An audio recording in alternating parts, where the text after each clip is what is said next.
So, welcome. It's great to have you with us, Michael. This is our first session of a day in the life of. So, this is a day in the life of a change manager, except that you're an independent consultant and coach. So, we met very briefly on the Change Management Institute UK exchange meeting. So, you'd not long passed and you joined that, and it was brilliant to meet you there. And that's what got us here now. Can I pass over to you to introduce yourself to everyone that's watching? Thank you very much, Estelle. Really appreciate it. So again, as Estelle highlighted before, my name is Michael Tabradi. I'm an independent consultant currently working for the Department of Health and Social Care, but also a coach, a high performance coach, helping people just really live their best lives and actually reach their peak performance as well. Can you give us a little bit of background as to how you actually got here, Michael? I've been working in NHS for the past 11 years, namely involved in things like commissioning, implementation, project management, etc., etc. And, with all that different knowledge and obviously being in a sector like the NHS, there is a lot of change happening all the time. Whether that is, some form of transformation or things happening with people, etc., etc. And so really and truly, as of this year, I decided that actually it would make sense for me to do this actually independently myself and actually get a bit of variety, see how I can sort of dip my toes into different stuff.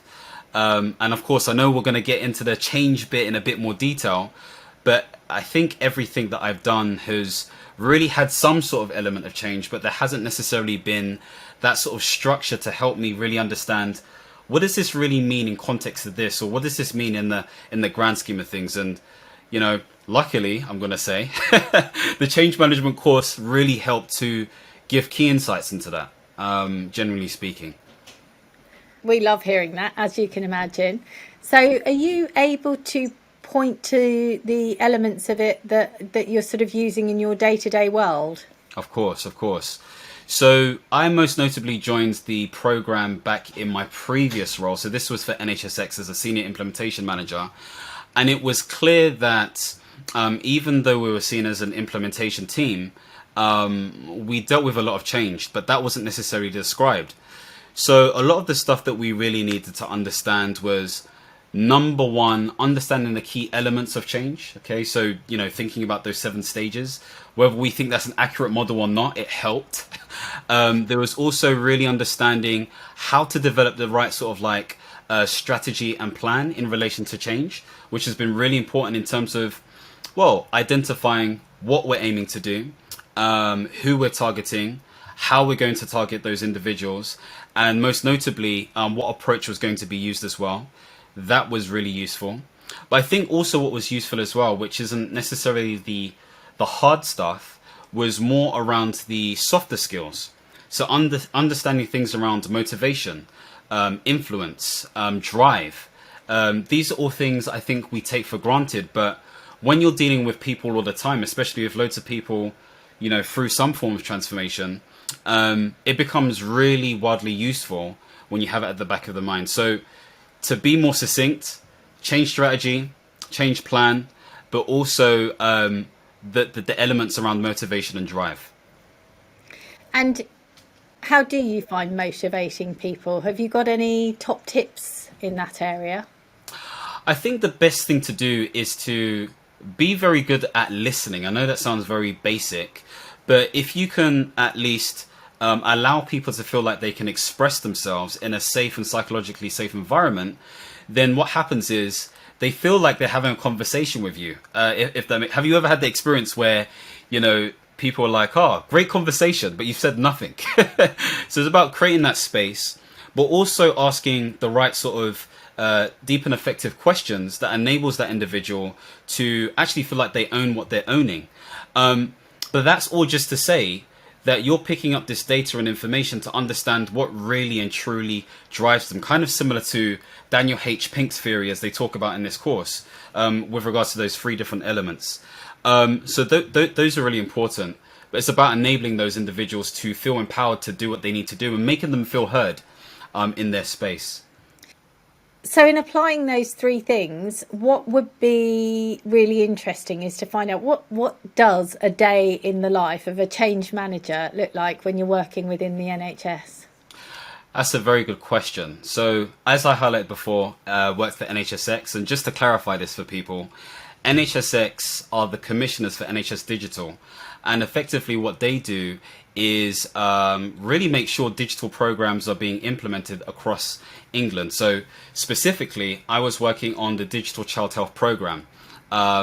Without getting into too much detail, it's effectively making sure that 0 to 5 child information or 0 to 19 child information is seamlessly passed on from one system to another, which is more difficult than it sounds. But a day in the life, ooh, how do I answer this question? I would say extremely busy. Capacity is low at times, it can be. Obviously, you have to be efficient because you're dealing with taxpayers' money as well. There is a lot of pressure to make sure that you perform with the sort of capabilities that you have and capacity that you have. But at the same time, it is enjoyable and refreshing to know that you're working with colleagues who actually truly care about, providing change or support or whatever it may be for the citizens of the UK or England, should we say. Could you share with us a bit about your day-to-day role? Yeah, so every day is different. I'll say that first.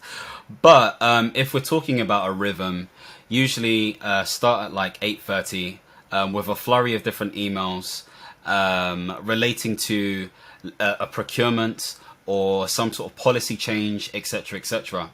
And that's usually met at 9 o'clock roughly with a daily stand-up. Just really talking about the key sort of like issues and challenges and updates that need to be fed back to stakeholders. And then that will follow on with a few other meetings. So these meetings may include regional meetings with different commissioners, really sort of like guiding them through some of the transitions that they need to make in relation to some digital changes that need to be made.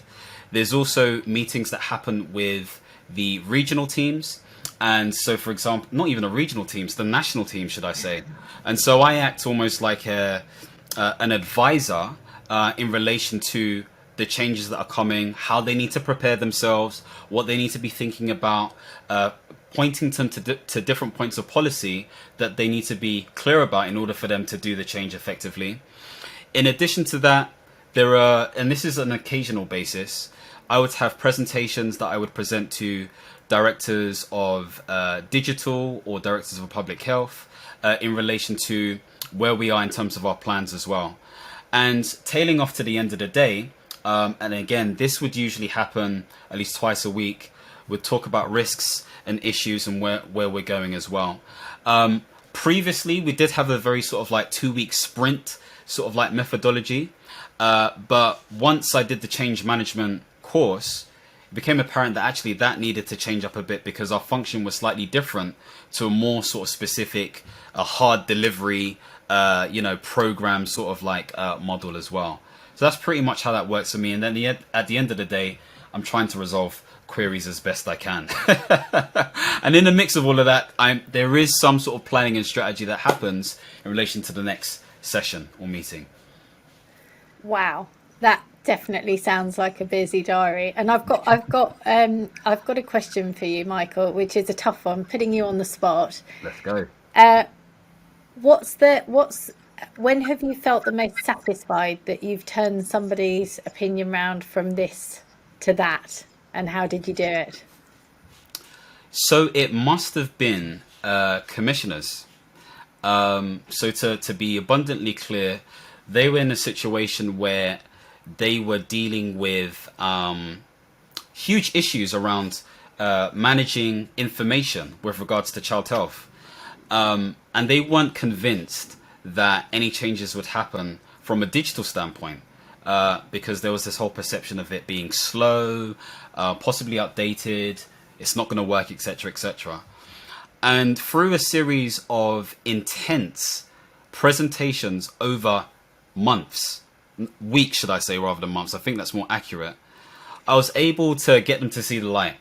And the way that was done was, and this was all by myself using these principles as well, is to book in as many sessions with these different regions to explain what's happening with this change, answer any of their questions and feedback any sort of questions they had. But because I did that so many times, what happened was there was a bit of a ripple effect. People started talking. My name started to pop up a bit more, representing NHSX. And obviously, as I came to these more public forums, the feedback came back saying, yep, we're really on board with this. We weren't before, but it's been clearly explained to them. And that really highlighted that it's really important to have someone there who's willing to listen and just to break it down in their language so they can really just be on board. A really good way to influence. So I was chuffed because it looked like one of those programs that wasn't going to budge if the key stakeholders weren't privy or understanding of what needed to be done. So yeah, really proud of that moment. And so you should be. It certainly sounds like it was well worthwhile, and it really does. It sounds like it's all about relationships, actually, and well, I can tell from our interactions how good you are at that, and I can see that those soft skills are used on a daily basis. I always wonder what must change be like for the change manager, because you're going through change yourself, and then you're trying to motivate people to go through it themselves. Do you have that conflict sometimes where you're suffering yourself while you're leading through? 100%. You know, obviously as a change manager or agent of change, depending on your position, in effect, you're in some ways a leader. In some ways, you're a facilitator. And it's incumbent upon you as a person to sometimes feel like you need to have a brave face, especially for those who are going through the change. And sometimes, you know, there's this whole idea of focusing on the client or the users or whatever it may be as the most important individuals. But as you've quite rightly potentially alluded to in your question, we go through change as well. And so the way I manage that is to be able to speak to individuals who are either going through that change as well. So there's this sense of relatability, or talking to other individuals who have gone through something similar. So at least I have some sort of like mentor-like figure, or you can call it quasi-counseling, so to speak, in order to manage that. But really and truly, I think what's helped me as well is having a stoic-like mindset to just understand actually this is what's happening, being objective about it, and I'm going to deal with it this way, you know, as opposed to getting too emotional about it. Thanks, Michael. That's really interesting, and it's great to see the way that you're managing, you know, the sort of conflicting elements there, and being stoic. I think that's worth remembering. It would be really good to hear how you would sum up change management. Well, let's start with training and certification. If someone said to you, "Why should I take it?" what would you say? My immediate answer would be every organization is going through some form of change, and a lot of organizations rely on, I want to be diplomatic here, but consistently commercial sort of like programs that teach you a specific way to do things. And change management is refreshing because it covers all of that. It's almost like the flesh to the bones. That's how I describe it.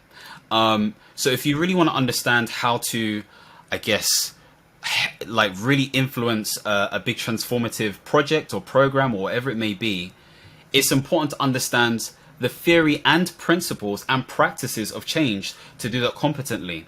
And then you can liaise that with other, you know, sort of models if you wish. And that's only if you wish. So I think, yeah, it's. I feel like it's something everyone should take on board. And I'm not being paid to say this, by the way. Thank you for clarifying that. Yeah, I don't pay you. No, of course not. I'm being abundantly clear. And I mean, may I add that when I did take this course, I made that very clear to my colleagues as well, because I was one of the first to try out the course, and I could really see its value.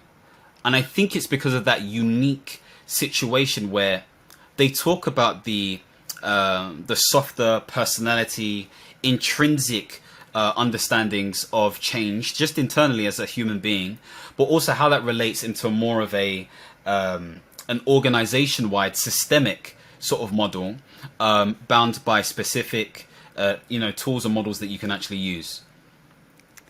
That's brilliant. So sounds like you are recommending it. I was going to say, would you recommend it? But it sounds like you already are. And we're really delighted to hear that. So Thank you very much for your time, Michael, in sharing that with us, and for being so enthusiastic. As I say, it was fantastic to meet you. Absolutely brilliant to have you here. Brilliant to have you telling everybody about this. And you wrote a blog for us, which we've got featured on APMG International. So we'll leave a link in the description below for people to go and have a look at that. And I assume you don't mind people linking with you on LinkedIn, although you getting back to them quickly, I'm going to guess, might not happen straight away with everything that you've got on your plate at the moment. Yeah, that's definitely the case. But yeah, feel free to reach out to me on LinkedIn. Fantastic. Thank you so much.